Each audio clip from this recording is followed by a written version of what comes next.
নমস্কার বন্ধুরা, mister and Mrs cooking আগে তোমাদের সবাইকে জানাই আর একবার স্বাগত। আজকে চলে এসেছি আবারও একটা খুব সুন্দর দুর্দান্ত রেসিপি নিয়ে। বাজারে কিন্তু প্রচুর পরিমাণে আমলকি চলে এসেছে, আর আমলকি অনেকেই খেতে চাও না। আমলকিতে আছে ভরপুর ভিটামিন সি আর অনেক কিন্তু পুষ্টিগুণ আছে।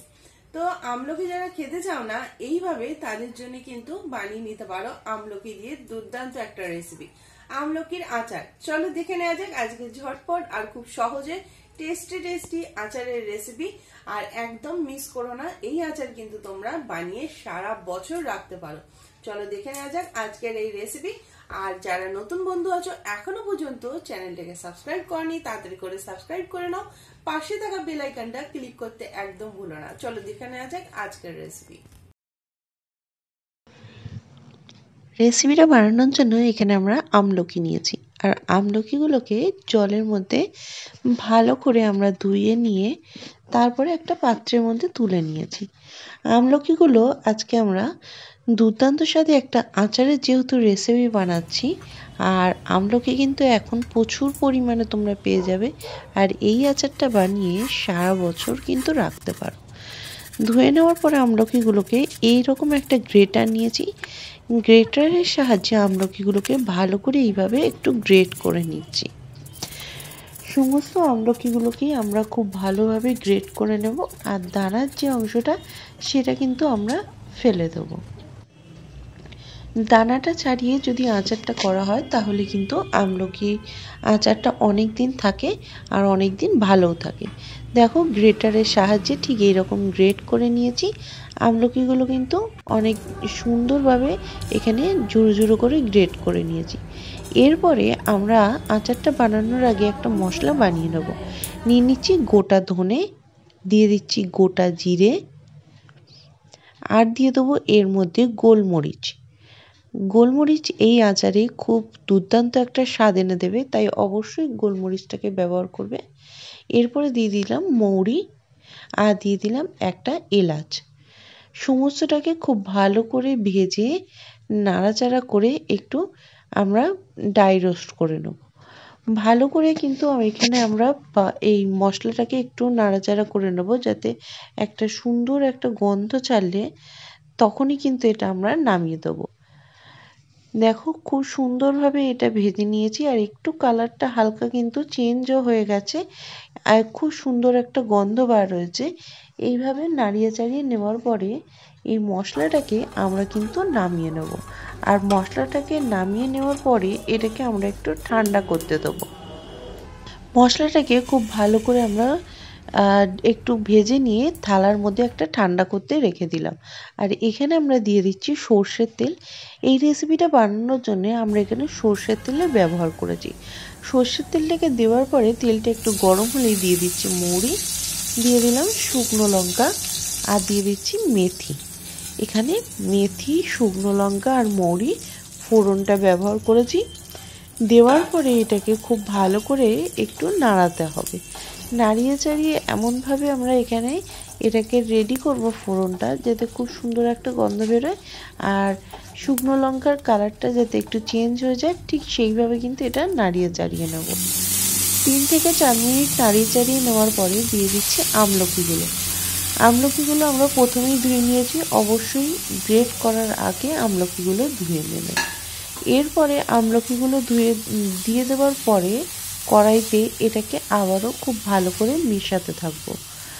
সমস্ত এখানে যে কড়ার মধ্যে যে তেলটা আর ফোড়নটা দিয়েছিলাম সেইটার সাথে কিন্তু আমলকিগুলো খুব ভালো করে মিশিয়ে দিতে হবে।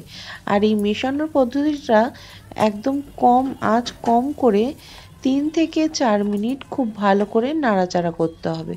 গ্যাসের আঁচটাকে লো টু মিডিয়ামে দিয়ে দিয়েছি, বেশি জোরে দিলে কিন্তু পুড়ে যাবে। এরপরে এটাকে খুব ভালো করে নাড়িয়ে চাড়িয়ে নেওয়ার পরে এর মধ্যে দিয়ে দিলাম আদা।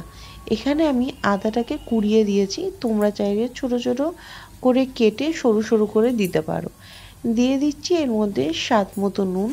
অবশ্যই নুনটাকে অ্যাড করবে, কারণ আমলকিগুলো আমরা আগে সেদ্ধ করিনি, এখনই কিন্তু আমলকিগুলো একটু সেদ্ধ হবে, তাই আমরা এখানে নুনটা দিয়েছি, তাড়াতাড়ি সেদ্ধ হয়ে যায়। এরপরে আমলকিগুলোকে আবারও খুব ভালো করে নাড়িয়ে চাড়িয়ে মিশিয়ে দিচ্ছি।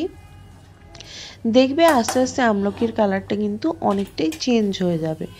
এরপরে এটাকে ভালো করে নাড়িয়ে চাড়িয়ে দেওয়ার পরে দিয়ে দিচ্ছি হলুদ। আমলকির মধ্যে একেবারে আমরা হলুদটাকে অ্যাড করে দিচ্ছি। হলুদটাকে দিয়ে দেওয়ার পরে দিয়ে দিচ্ছি Kashmiri red chilli powder. Kashmiri red chilli পাউডারটা সম্পূর্ণ অপশনাল, তোমরা যদি না চাও নাও দিতে পারো। এরপরে আমরা এইটাকে ভালো করে আবারও নাড়িয়ে চাড়িয়ে নিচ্ছি 4 থেকে 5 মিনিট। আর আমলকি থেকে কিন্তু এমনি জল বেরোবে, তাই এটাকে এইভাবে কন্টিনিউ কিন্তু ভালো করে নাড়িয়ে চাড়িয়ে নিতে হবে। এক্সট্রা কোনো জলের এখানে কোনো প্রয়োজন নেই। আমলকিগুলোকে ভালো করে নাড়িয়ে চাড়িয়ে নেওয়ার পরে আমরা কিন্তু আমলকিগুলো কিছুক্ষণ হতে দেবো, কারণ আমলকিগুলো একদম কাঁচা ছিল। আমরা এটাকে ভালো করে হতে দেবো আর গ্যাসের আঁচটাকে একদম লোতে দিয়ে দেবো। আমলকিগুলোকে ভালো করে আমরা এখানে বসিয়ে রেখে দিয়েছিলাম। আর দেখো আমলকিতে যেহেতু প্রচুর পরিমাণে এখানে জল রয়েছে, তাই এক্সট্রা কোনো জলের দরকার হয়নি। এরপরে এর মধ্যে আমরা দিয়ে দেবো আখের গুড়। এখানে আমরা আখের গুড়ের ব্যবহার করেছি এই আচারের জন্য। তোমরা চাইলে এই আচারে চিনিও ব্যবহার করতে পারো। আখের গুড়টা ব্যবহার করেছি এখানে 400 গ্রাম মতো আমলকি ছিল, আমি এখানে 400 গ্রাম মতোই কিন্তু আখের গুড়ের ব্যবহার করেছি। দেওয়ার পরে এটাকে খুব ভালো করে নাড়িয়ে চাড়িয়ে নিচ্ছি। দেখো খুব সুন্দরভাবে নাড়িয়ে চাড়িয়ে নেওয়ার পরে গুড় থেকেও কিন্তু ভালোভাবে এখানে গুড়টা মেল্ট হয়ে গেছে। আর এরপরে ভাজা মশলাটাকে দিয়ে নাড়িয়ে চাড়িয়ে একটু ঢাকা দিয়ে দিলাম। যে মশলাটা প্রথমেই রেডি করেছিলাম সেটাই কিন্তু দিয়েছি। এরপরে দেখো ভালো করে নাড়িয়ে চাড়িয়ে নেওয়ার পরে একটু ঢাকা দিয়ে কিছুক্ষণ পর খুলে আমরা দেখে নিচ্ছি। আচারটা কিন্তু খুব সুন্দর একটা কালার চলে এসছে আর গন্ধটা তো দুর্দান্ত হয়েছে। এরপরে আচারটাকে আরেকটু সুন্দর বানানোর জন্য আমরা টেস্ট আনার জন্য দিয়ে দিচ্ছি পাতিলেবুর রস। এখানে আমরা হাফ পাতিলেবুর রস ব্যবহার করেছি যাতে টেস্টটা আরও সুন্দর আসে। এরপরে এটাকে পাতিলেবুর রসটার সাথে দিয়ে ভালো করে আবারও মিশিয়ে দিচ্ছি। ভালো করে মিশিয়ে দেওয়ার পরে এটাকে ঢাকা দিয়ে আবারও কিছুক্ষণ হতে দেবো। দেখো খুব সুন্দরভাবে কিন্তু এটা কালারটা চলে এসছে। আর এইভাবে আমরা আবারও বেশ কিছুক্ষণ নাড়াচাড়া করে দিচ্ছি। এটা কিছুক্ষণ পর পর খুলে কিন্তু একটু নাড়াচাড়া করবে, তা না হলে তলায় লেগে যেতে পারে। আর এর উপর থেকে এটা আমি দিয়ে দিচ্ছি একটু কিশমিশ, একটু কাজু বাদাম আর দিয়ে দেবো চালমগজ। এটা কিন্তু সম্পূর্ণ অপশনাল, তোমরা যদি না চাও তাহলে নাও দিতে পারো। আর অবশ্যই এইভাবে কিন্তু তোমরা এটাকে দিয়ে রেডি করতে পারো, তাহলেও কিন্তু খেতে খুব সুন্দর লাগবে। এরপরে এটাকে আবারও ভালো করে মিশিয়ে দিচ্ছি। খুব সুন্দরভাবে মেশানো হয়ে যাওয়ার পরে দেখো একদম রেডি হয়ে গেছে আমাদের এই আচারটা। এরপরে এটাকে একটা পাত্রের মধ্যে নামিয়ে নেব। আচারটা একদম রেডি হয়ে গেছে, আমি দেখিয়ে দিচ্ছি তুলে। দেখো কত সুন্দর হয়েছে। আর এটাকে তোমরা সারা বছর কিন্তু রেখে দিতে পারো। আর অবশ্যই এটা একটা কাঁচের জারের মধ্যে রেখে দিলে তাহলে কিন্তু বেশি ভালো হয়। এরপরে আমরা একটা বাটির মধ্যে আচারগুলোকে নিয়ে নিচ্ছি। সমস্ত আচারগুলোকে একটা পাত্রের মধ্যে নিয়ে নিচ্ছি। খুব সুন্দর কিন্তু একটা গন্ধ বার হয়েছে আচার থেকে। বাড়িতে অবশ্যই আমলকির এই টাইমে কিন্তু তোমরা আমলকির এই রকম আচার বাড়িতে বানিয়ে নিতে পারো। আমলকি দিয়ে এই দুর্দান্ত স্বাদের আচারটা খেতে কিন্তু দারুণ হয়। আর এইভাবে এটাকে আমরা রেডি করে নিয়েছি। আর রেডি হয়ে গেছে আমাদের আমলকি দিয়ে আচার। অবশ্যই কেমন লাগলো কমেন্টের মাধ্যমে জানিও। আর এই আচার কিন্তু খুবই উপকারী, তোমরা কিন্তু এইভাবে বাড়িতে বানিয়ে আমলকি খেতে পারো। তাহলে রেডি হয়ে গেল দুর্দান্ত স্বাদে আমলকি দিয়ে এরকম অসাধারণ আচারের রেসিপি। অবশ্যই বাড়িতে কিন্তু ট্রাই করতে ভুলো না। আর বাড়িতে ট্রাই করলে অবশ্যই আমাকে কমেন্টের মাধ্যমে জানিও যে কেমন লেগেছে তোমাদের এই আচারটা খেয়ে।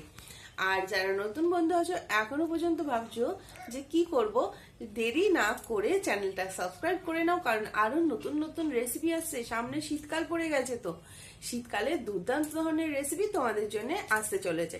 চলো আজকের মতো রেসিপি পর্যন্তই, আবারও ভালো থেকো, সুস্থ থেকো, ততক্ষণে তোমরা খুব ভালো থেকো, সুস্থ থেকো। দেখা হচ্ছে আবার নতুন কোনো ভিডিওতে।